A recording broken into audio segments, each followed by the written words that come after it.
ওই প্রবাসীদের কষ্টের কথা আমি প্রায় জায়গায় গেলে বলি। এরা আমাদেরকে টাকা পাঠায়, কি পরিমাণ কষ্ট করে করে করে করে করে বাংলাদেশের রেমিটেন্সটাকে পরিপূর্ণ মজবুত করে দেয়। বাংলাদেশের টাকা দিয়ে বাংলাদেশ চলতে পারে না।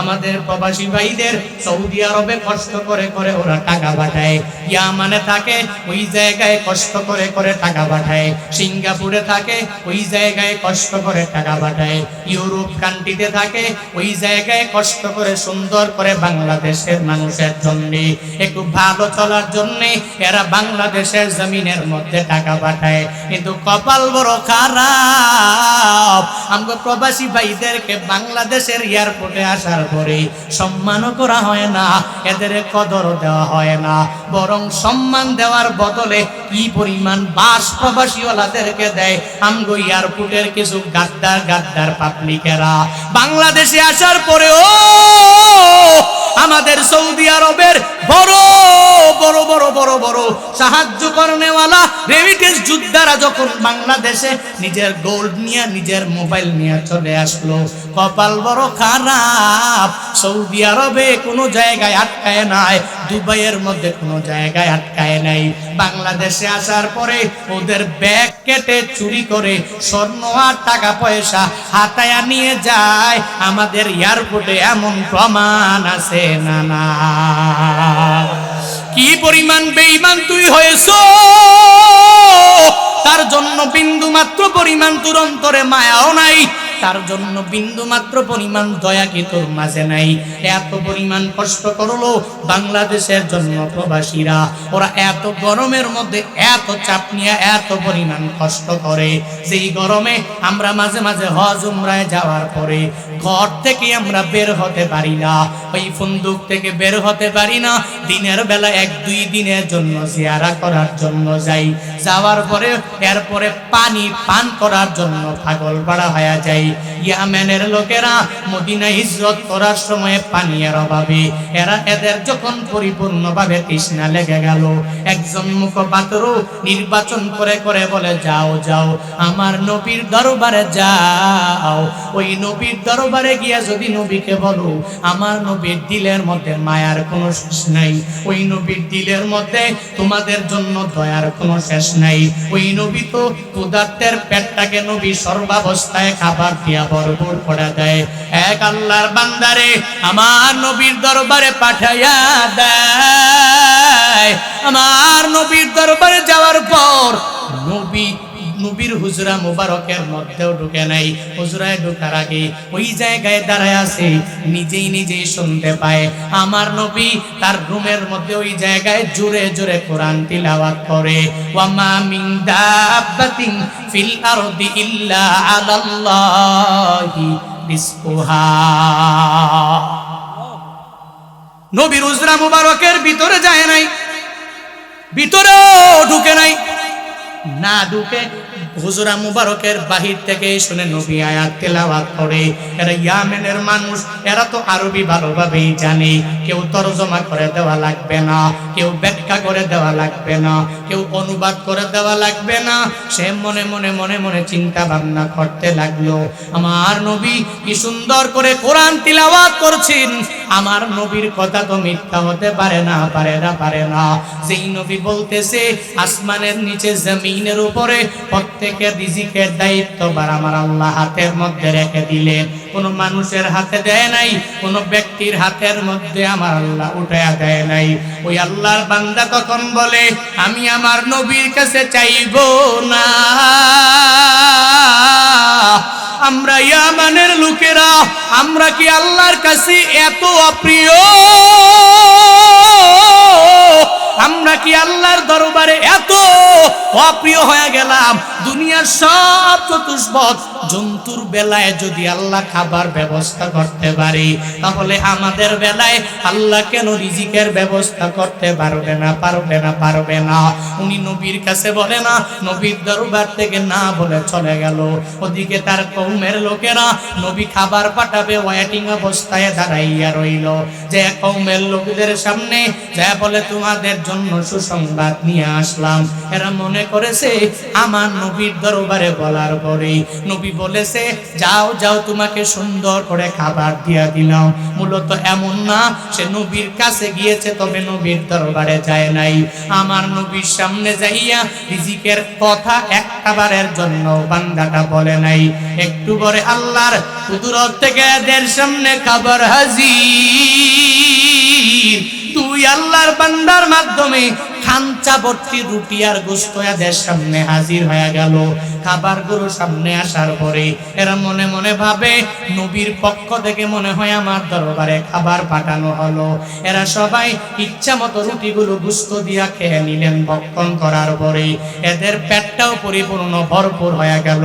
উদর ভর্তি করার পরেও আরো অনেকগুলা রুটি আর গোশত অবশিষ্ট রয়ে গেল। এরপর জানায়া দেয় আবু মুসা বলে, হে মুখপাত্র তুমি যাও যাও আমার নবীর কাছে যাও, আর নবীর কাছে গিয়া বাকি খাবারগুলো নবীর হাতে দিয়া দাও।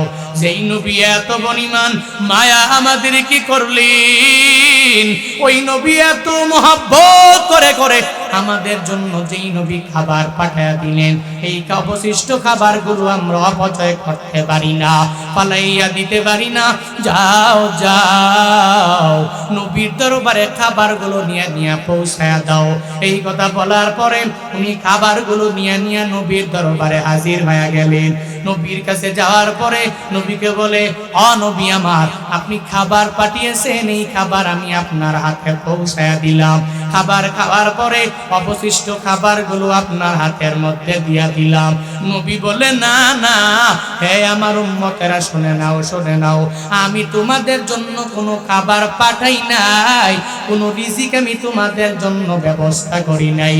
তোমাদের জন্য রিজিকের ব্যবস্থা করেছেন একজন, চিল্লায়া বলো তার নাম। কাদের কুদরতদারি বরকামাল আনতা রব্বি আনতা হাসবি জুল জালাল। তুহি কাদের জলিলুল্লাহ জাহাদার বহর হালে তুহি মেরা নেগাহদার। আল্লাহর কুদরত এমন, আল্লাহ তোমাকে কুদরতের হাত দিয়া খাবারের ব্যবস্থা করে দিবে। বনি ইসরাইলের দিকে তাকায়া দেখো, এদেরকে আল্লাহ আসমানি খাবার কি খাওয়ায় নাই? খাওয়াইছে মান্না সালওয়া। আসমানের পক্ষ থেকে এদের জন্য আল্লাহ খাবার পাঠাইছে। আল্লাহ কি এদেরকে মায়া করে খাবার কম দিলে পারতেন না? না খাওয়া মারলে পারতেন না? আল্লাহ পৃথিবীর কোন বান্দাকে না খাওয়া মারে না, কারণ রিজিকের যে দায়িত্বভার, ভাই শেষ করে দিচ্ছি আমি ভাই, রিজিকের যে দায়িত্বভার এটা পৃথিবীর কোন বান্দার হাতে নাই, একজনের হাতেই আল্লাহ পাক রেখেছেন। বলেন সুবহানাল্লাহ। কার হাতে? কার হাতে? সন্দেহ আছে কোনো? রিজিকের তাড়নায় পড়ে কেউ মরেছে, এখন মরে, ইন ফিউচারে কেউ মরবে? রিজিকের তাড়নায় পড়ে অন্তত পক্ষে কোনো ব্যক্তি, কোনো বান্দা, আল্লাহর কোনো প্রিয় বান্দা কশিনকালেও মরতে পারে না, কোনো কাফেরও তো মরে না। এদের সবার রিজিকের দায়িত্ব আল্লাহ নিজের হাতের মধ্যে রেখে দিলেন, কাউকে রিজিকের তাড়নায় ফেলায়া মারে না। হুজুর, তাহলে অনেকে দেখলাম কমলাপুর রেল স্টেশনে না খায়া ধুকে ধুকে মারা গেল, চট্টগ্রাম রেল স্টেশনে, আমার কুমিল্লার রেল স্টেশনে, ময়মনসিংহের রেল স্টেশনে অনেকে দেখলাম না খায়া ধুকে ধুকে মারা গেল। আপনি বললেন রিজিকের তাড়নায় পড়ে কোনো বান্দা মরবে না, কারণ কি? আপনি পাইছেন কই? আমি তো এজন্যই বলি, রিজিকের তাড়নায় পড়ে সে মরে নাই, তার হায়াত নাই, এজন্য সে নাই। এটা মুফাসসিরিনে কেরামের জব, যারা বলে রিজিকের তাড়নায় পড়ে সমাজে অনেক ব্যক্তিরা মারা যায়, দেশের মধ্যে অনেক ব্যক্তিরা মারা যায়, বলে কি বলে না?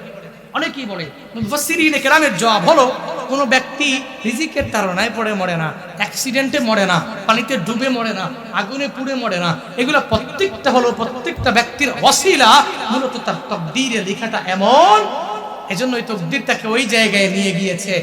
অনেকে বলে তোকে বাইক নিয়ে যাইতে নিষেধ করছি না, আহারে ছেলেটারে কত নিষেধ করছি, তুই ট্রেন দিয়ে আজকে দেওয়ার দরকার নাই। ভৈরবের ঘটনা, অনেকেই মর্মাহত হয়েছে ওই ঘটনা দেখে। ওই ঘটনার মধ্যে অনেকেই তো অনেককে বলেছিল, ভাই আজকে যাওয়ার দরকার নাই, কালকে যাও।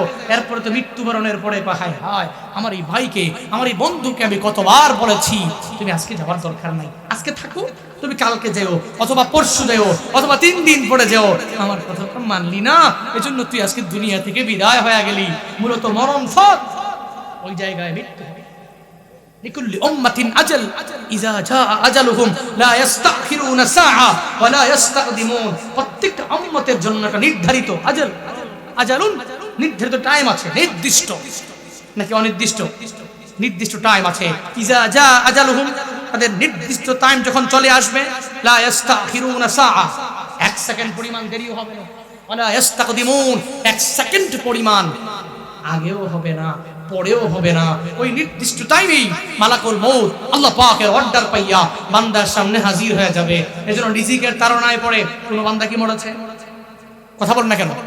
ইন ফিউচারে কোনো বান্দা মরবে এই সন্দেহ আছে? এই সন্দেহ যদি না থাকে তাহলে একজন খাঁটি ঈমানদার আল্লাহর উপর তাওয়াক্কুল করে চলা লাগবে। কোনো সুদি লেনদেন করা যাবে না, ঘুষ খাওয়া যাবে না। রাজি আছি তো ইনশাআল্লাহ? রাজি আছি তো ইনশাআল্লাহ? তুমি সুদের টাকায় প্রাসাদে গড়ো, ঘুষ ছাড়ো না, দিন দুঃখী না খেয়ে মরে খবর রাখো না। তুমি ঘুষ খেয়ে বিচার করো সাজিয়া প্রধান, ঘুষ খেয়ে বিচার করো সাজিয়া প্রধান। তুমি কেমন মুসলমান, তুমি কেমন মুসলমান, কেমন মুসলমান, তুমি কেমন মুসলমান। তুমি রমজান এলে রাখো না রোজা, দিনকে করো আঘাত, পয়সা করির নেই তো অভাব, দাও না তো যাকাত। তুমি ইমানদারির বড়াই করো, নেই তোমার ঈমান, ইমানদারির বড়াই করো, নেই তোমার ঈমান। তুমি কেমন মুসলমান, তুমি কেমন মুসলমান, তুমি কেমন মুসলমান, তুমি কেমন মুসলমান।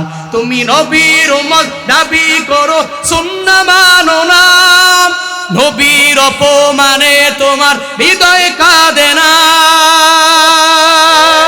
তুমি নবীর উম্মত দাবি করো, সুন্নাহ মানো না, নবীর অপমানে তোমার হৃদয় কাঁদে না। তুমি বিজাতীয় সংস্কৃতিতে সপেছো পরা, বিজাতীয় সংস্কৃতিতে সপেছো পরাণ। তুমি কেমন মুসলমান, তুমি কেমন মুসলমান, কেমন মুসলমান, তুমি কেমন মুসলমান। নামাজের সাথে নাই পরিচয়, মানো না কোরআন, নামাজের সাথে নাই পরিচয়, মানো না কোরআন। তুমি কেমন মুসলমান, তুমি কেমন মুসলমান, কেমন মুসলমান, তুমি কেমন মুসলমান। ঠিক কি না? মুসলমান সুদ লেনদেন করতে পারে না, পারে? মুসলমান একটা মানুষের উপর জুলুম করতে পারে না। যারা মানুষের উপর জুলুম করে এরা তো মনে করে আল্লাহ মনে হয় না, আল্লাহর দরবারে মনে হয় যাওয়া লাগবে না। যারা এই ধারণা করে চলে ওরাই মানুষের উপর জুলুম করে, নির্যাতন করে। যদিও বাংলাদেশের জমিনে এই জালেমরা সামনাসামনি সাংবাদিক সম্মেলনে নিজেকে খোদা বলে দাবি করতে পারে না, আল্লাহ বলে দাবি করতে পারে না, কিন্তু মনে রাখতে হবে এই মানুষগুলো তাদের মনে এমন কিছুকে রেখেছে, মনে মনে চিন্তা করে বাংলাদেশে সুপ্রিম পাওয়ার হচ্ছে আমার, আমি জুলুম করব, আমি নির্যাতন করব, আবার সাথ দিয়ে মাছ ঢাকার চেষ্টা আমি করব। বাংলাদেশে এমন কোনো পাওয়ার নাই, এমন কোনো বাপের বেটা নাই, এমন কোনো ব্যক্তির ক্ষমতা নাই আমার পাওয়ারের উপরে তার বইয়ের আঙ্গুল দিয়ে আমাকে হাত তুলে কথা বলবে, আমার উপরে কোনো আক্রমণ করার চেষ্টা করবে। যারা পৃথিবীতে এই কাজ করার চেষ্টা করে ওরা আমার আল্লাহর দুশমন, কারণ আল্লাহ হচ্ছেন সমস্ত ক্ষমতার অধিকারী। এর উপরে যারাই আল্লাহর উপর যাইতে চায়, মানুষের উপর জুলুম করে, নির্যাতন করে, ও জালেম, ওর ঠিকানা জাহান্নাম, কশিন কালেও জান্নাতে যাবে না। জালেমের পক্ষে কোনো ব্যক্তি থাকতে পারে না, জালেমের পক্ষে কেউ থাকতে পারে না, মাজলুমের পক্ষে দাঁড়ায় যাওয়া লাগবে। ফিলিস্তিন আর হচ্ছে ইসরায়েল, হামাস আর ইসরায়েলি যোদ্ধা। এদের এদের ভিতরে আমরা কাদেরকে মানব, কাদেরকে মহব্বত করব? ইসরায়েলিদেরকে, কাদেরকে? ফিলিস্তিনি মুসলমান। কারণ কি? এরা মাজলুম, এক নাম্বার। কারণ কি? এরা মাজলুম। দুই নাম্বার, সবচেয়ে বড় পরিচয়, এরা ঈমানদার। ঠিক কিনা? এরা কি? ঈমানদার। আমরা কি? আহা, আমরা যে কালিমা পড়ি ওরাও সেই কালিমা পড়ে, আমরা যে নবীকে মানি ওরা সেই নবীকে মানে, আমরা যেই সুন্নতের উপরে আমল করি ওরাও সেই একই সুন্নতের উপর আমল করে, আমরা দান সৎকার করি ওরা দান সৎকার করে, ওরা রমজানের 30টা রোজা রাখে আমরাও 30টা রোজা রাখি। সো বাংলাদেশ থেকে যদিও অনেক দূরে নয়, অনেক অনেক অনেক দূরের কাছে নয়, অনেক পরিমাণ দূরে, ফিলিস্তিন বাংলাদেশ থেকে অনেক দূরে দূরে হইতে পারে, পৃথিবীর এক প্রান্ত থেকে আরেক প্রান্তে হতে পারে।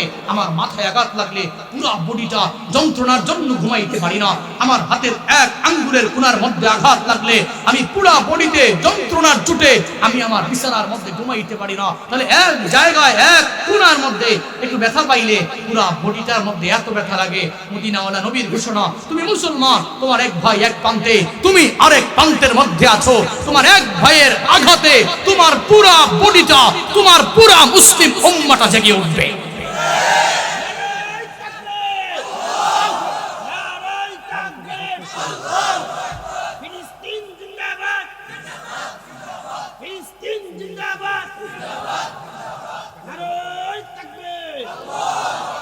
ইহুদিবাদরা নিপাত যাক, ফিলিস্তিনি মুসলমান জিন্দাবাদ। আল্লাহ পাক এদেরকে সাহায্য করুন, আরো জোরে পড়ে আল্লাহ পাক এদেরকে নুসরত দান করুন, আরো জোরে পড়ে। হ্যাঁ, আজ কেন পৃথিবীটা, হ্যাঁ হাই হাই রে, হাই হাই রে, এই যে রিকোয়েস্ট, আমি বেশি কথা বলবো না, এই প্রায় 1 ঘন্টা হয়ে গেছে, 1 ঘন্টার উপরই হয়ে যাচ্ছে, বেশিক্ষণ কথা বলা যাবে না। সুদি লেনদেন করবো না আমরা, পারবো তো? পারবো তো ইনশাআল্লাহ, পারবো। জালেমের পক্ষে না, জালেমের বিপক্ষে থাকবো, মাজলুমের পক্ষে গিয়ে দাঁড়িয়ে যাব, তার পাশে। এটা নবীর শিক্ষা, নবীর শিক্ষা।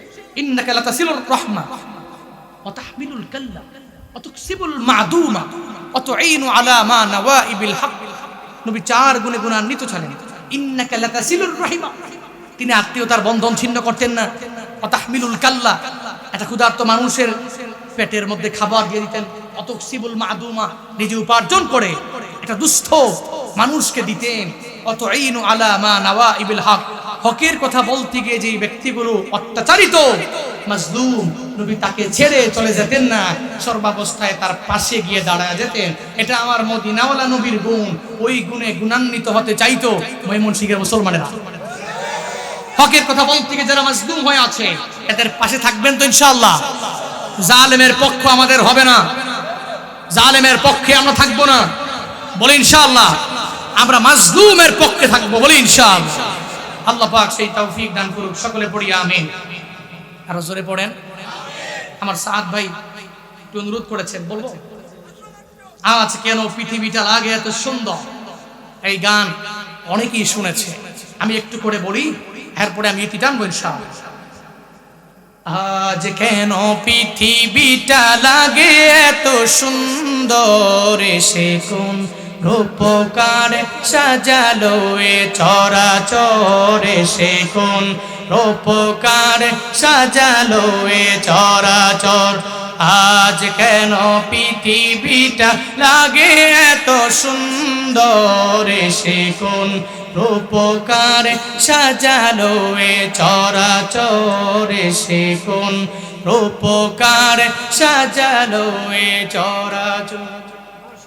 একটু বলবেন নাকি পাঠ আমার সাথে, বলতে পারবেন নি? একটু বলবেন না আমার সাথে, একটু মিলান। আজ কেন পৃথিবীটা লাগে এত সুন্দর, সে কোন রূপকার সাজালো এ চরাচর, সে কোন রূপকার।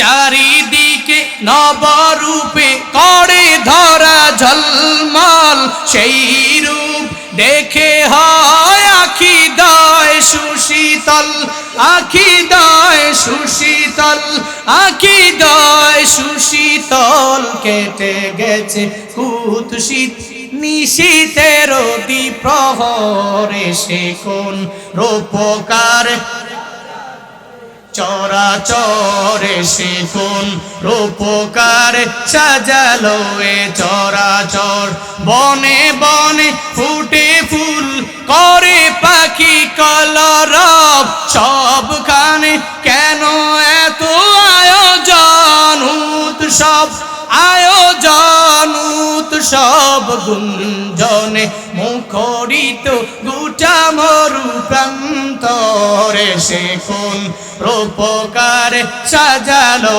এ চরাচরে সে কোন রূপকার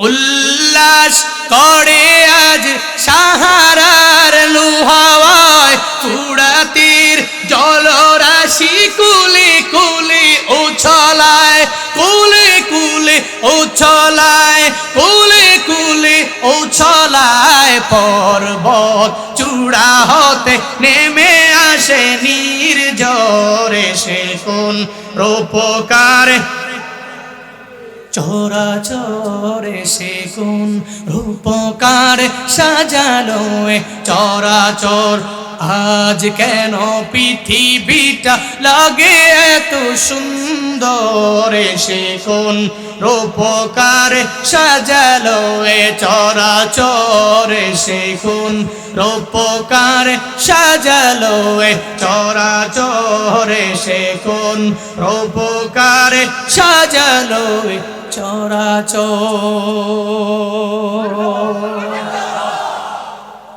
আল্লাহর গুণগান কে বানিয়েছে সব কে বানিয়েছে নদী নানা পাহাড় পর্বত তো সুন্দর খাগড়াছড়ির সাজেকে গেলেই আমার আল্লাহকে চিনা যায় এত বড় বড় পাহাড় কি সুন্দর করে আল্লাহ পেরেক শুরু মেরে রাখলেন দুনিয়া কত বড় পাহাড় একবারে পাহাড়ের সর্বোচ্চ শেষ মাথায় গিয়ে সাজেকের মেইন জায়গায় উঠতে গিয়ে আমার গাড়ি ওই জায়গায় থেমে গেছে পরে দিছে নামায় পরে আমি আস্তে আস্তে আমার জিন্দেগি মনে হয় বরবাদ হয়ে গেছে একদম উঠতে উঠতে উঠতে উঠতে লাস্ট জায়গায় আমি উঠেছি গাড়ি আমাদেরকে নিয়ে উঠতে পারে না বুঝলেন কি একটা এলিয়ন প্রিমিয় গাড়ি আমাদেরকে নিয়ে উঠতে পারে না এত বড় পাহাড় কে বানিয়েছে কে বানিয়েছে আল্লাহ পাক পারে বানাইতে পারে আরে আমাকে কে বানিয়েছে এত সুন্দর করে বানিয়েছে কি সুন্দর করে চোখ দিয়েছে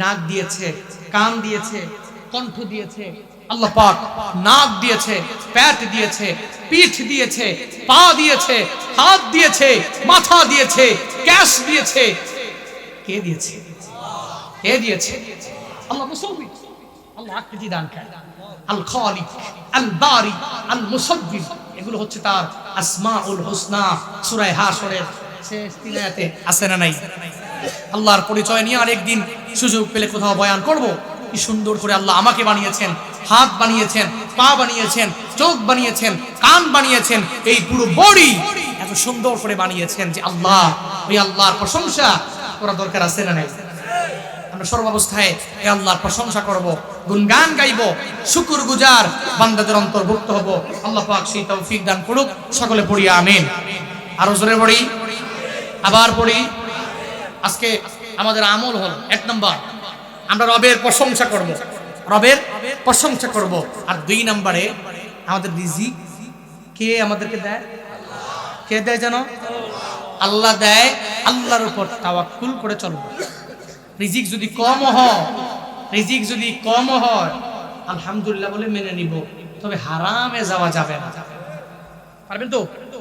পারবেন তো ইনশাআল্লাহ হারামে আরাম আছে নাই হালালে আরাম হারামের মধ্যে কোনো আরাম নাই আমরা হারাম থেকে নিজেকে বিরত রেখে হালাল ওয়েতে সব কিছু করব খাইব এই পুরা রক্তগুলো যাতে হালাল হয় আলহামদুলিল্লাহিল্লাযী খালাকাল ইনসান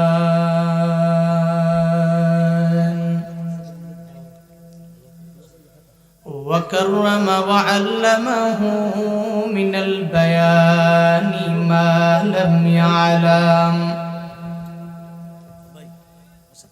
فسبحان الذي لا يحصى امتنانه باللسان ولا بالقلم وأشهد أن لا إله إلا الله وحده لا شريك له لا ضد له ولا مثل له ولا مثيل له وأشهد أن سيدنا تعالى بالحق بشيرا ونذيرا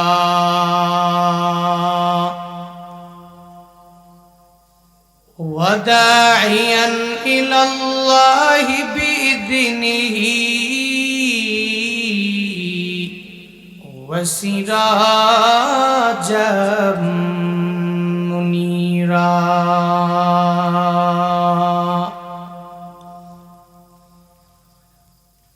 أما بعد فأعوذ بالله من الشيطان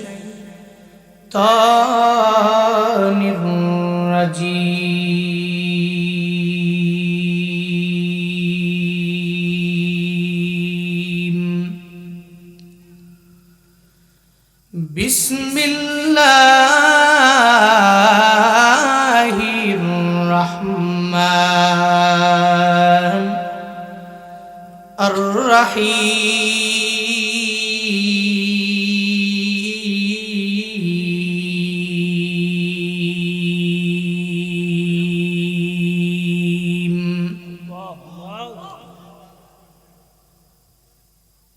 وما من دابة في الأرض إلا على الله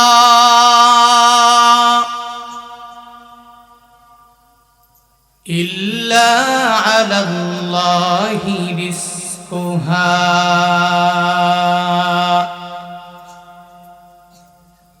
ويعلم مستقرها ومستودعها كل في كتاب مبين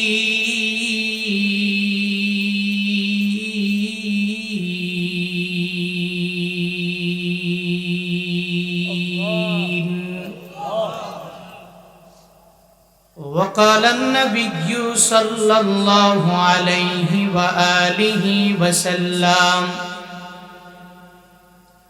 لا تدخل الجنة جسد غذي بالحرام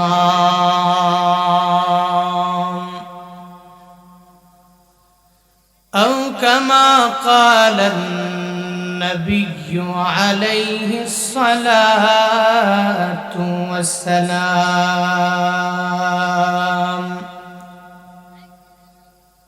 صدق الله مولانا العظيم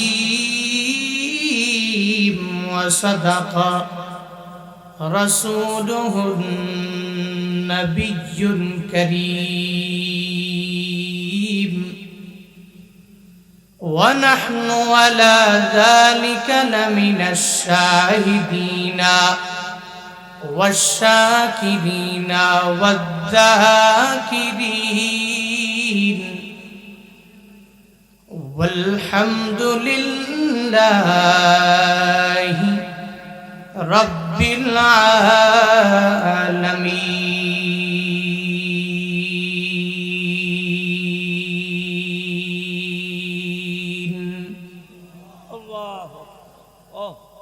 سبحانك لا علم لنا إلا ما علمتنا إنك أنت العليم الحكيم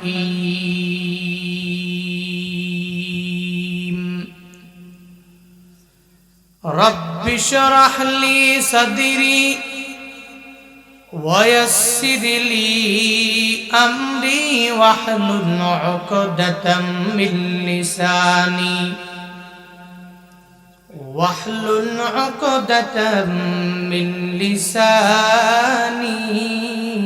يفقه قولي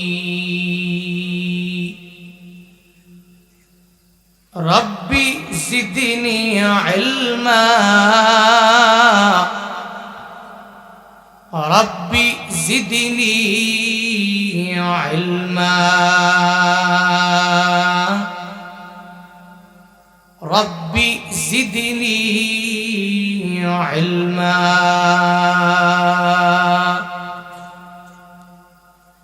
ربي يسر ولا تعسر وتمم علينا بالخير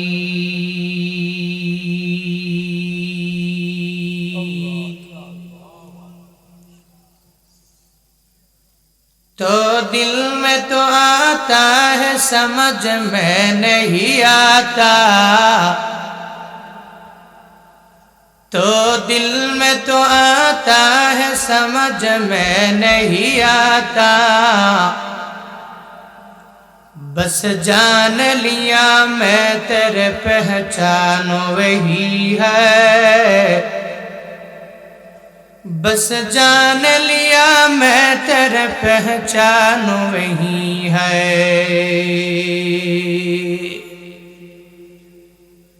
ایک چشم زدن غافل ازا شاہ نباشی ایک چشم زدن غافل ازا شاہ نباشی شاید کہ نگاہ کندگا نباشی شاید کہ نگاہ کندگا نباشی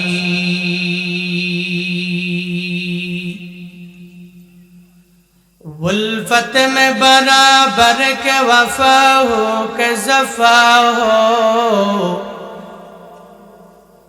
الفت میں برابر کے وفا ہو کہ زفا ہو ہر چیز میں لذت ہے اگر دل میں مزہ ہو ہر چیز میں لذت ہے اگر دل میں مزہ ہو